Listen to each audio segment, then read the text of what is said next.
Welcome to This Explainer. Today we're diving into one of the most fascinating, just completely unbelievable rags to riches stories in modern history. We're looking at the life of Percy Spencer. This guy was the ultimate underdog who started out with absolutely nothing and ended up completely revolutionizing how the modern world cooks, eats, and lives. It's a story packed with incredible grit, relentless curiosity, and, well, a very lucky melted candy bar. Take a second and think about the appliances in your own home. I mean, you probably know that Thomas Edison had a huge hand in the light bulb, right? Or Alexander Graham Bell with the telephone. But what about the microwave oven? Seriously, almost every single kitchen has one. It's this everyday miracle that heats up our leftovers in seconds, yet the genius behind it is pretty much completely unknown to the general public. Well, by the end of this, you're going to know exactly who invented it and why his story is hands down one of the most inspiring testaments to the power of self-education. All right, part 1, an unlikely genius. To really appreciate the invention, we first have to understand the inventor.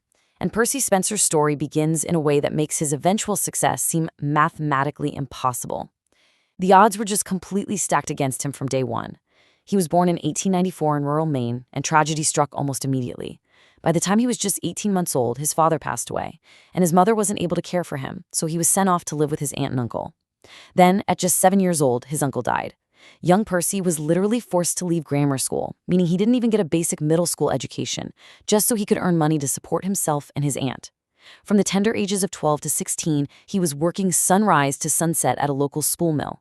Think about that for a second. He was essentially a double orphan with a grueling full-time manual labor job before he was even a teenager. Which brings us to part 2, solving his own situation. Percy Spencer was definitely not the kind of guy to sit around and wait for a savior. Early on, he developed this personal motto, a driving philosophy that he simply called solving my own situation. If there was a problem in front of him, he was going to figure out how to fix it himself, and he took that motto very seriously. At age 16, he heard a local paper mill was going to install electricity. Now, in rural Maine in 1910, that was almost unheard of. He had zero formal training, obviously, but he just rapidly read up on electricity, learned absolutely everything he could, and successfully landed the job installing it. But he didn't stop there, oh no. He went on to tackle radio technology, trigonometry, calculus, chemistry, physics, and even metallurgy. All of this without taking a single high school or college class. He completely rewired his destiny through sheer willpower and a library card.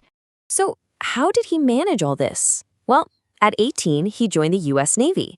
He was deeply inspired by the heroic wireless operators aboard the Titanic, and he famously described his learning method by saying, "I just got hold of a lot of textbooks and taught myself while I was standing watch at night." Just imagine that scene. While most people are sleeping or just staring off into the dark, empty ocean, Percy Spencer is standing on the deck of a Navy ship, holding a textbook under a dim light and quietly turning himself into a world-class engineer. Moving right along to part 3, the radar revolution.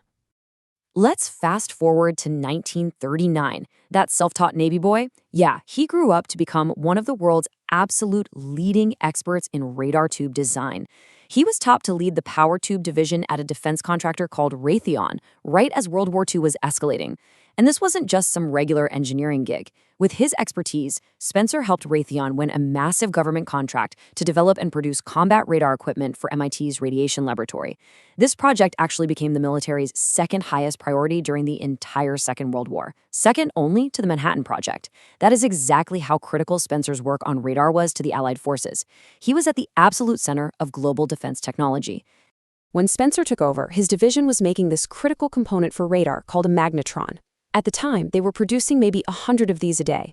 Well, Spencer, using that self-taught genius of his, developed a vastly more efficient manufacturing process that absolutely skyrocketed production to an astounding 2,600 magnetrons per day.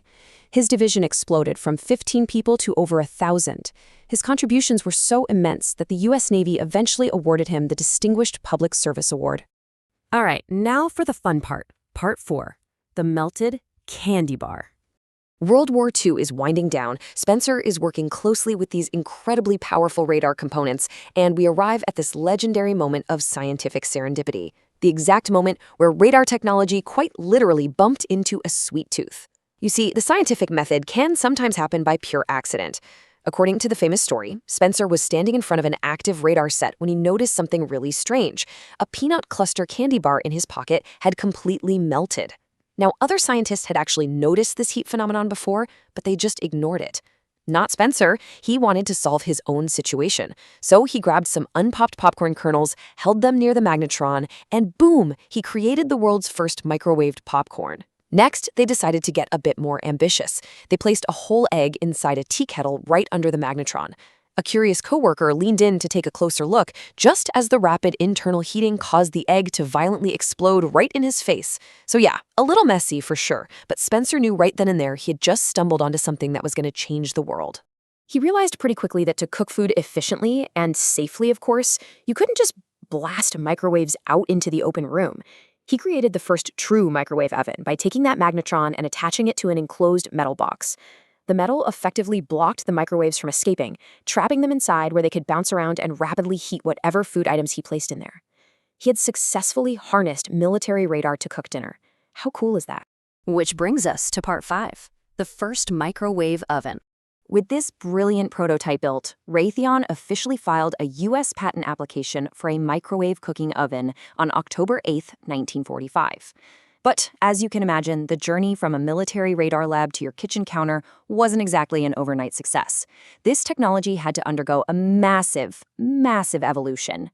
The first commercially produced microwave in 1947 was an absolute monster. It was 6 feet tall, weighed 750 pounds, and cost about $5,000. To put that in perspective, that's over $70,000 in today's money. You literally needed to reinforce your kitchen floor just to install the thing. It took 2 full decades of refinement before it became truly practical. Finally, in 1967, Amana, which was a division of Raytheon, released the Raider range. It was countertop-sized, practically priced at $495, and it was finally ready for the everyday American consumer. And finally, part 6, a $2 legacy. Now, you might be wondering, with millions of these things eventually selling worldwide, effectively creating a massive multi-billion-dollar global industry, exactly how rich did Percy Spencer get from inventing the microwave oven? Well, let's take a look at his financial windfall. $2. No, that is not a typo. Percy Spencer received exactly $2 for inventing the microwave oven. Why? Because at the time, Raytheon paid a standard one-time $2 gratuity to any employee who filed a company patent. There were absolutely zero royalties. He literally invented an appliance that changed human history, and he got enough money to maybe buy a cup of coffee back in 1945. But you know what? Spencer wasn't even bitter about it. Not at all. He remained deeply devoted to his work and built an absolutely incredible legacy.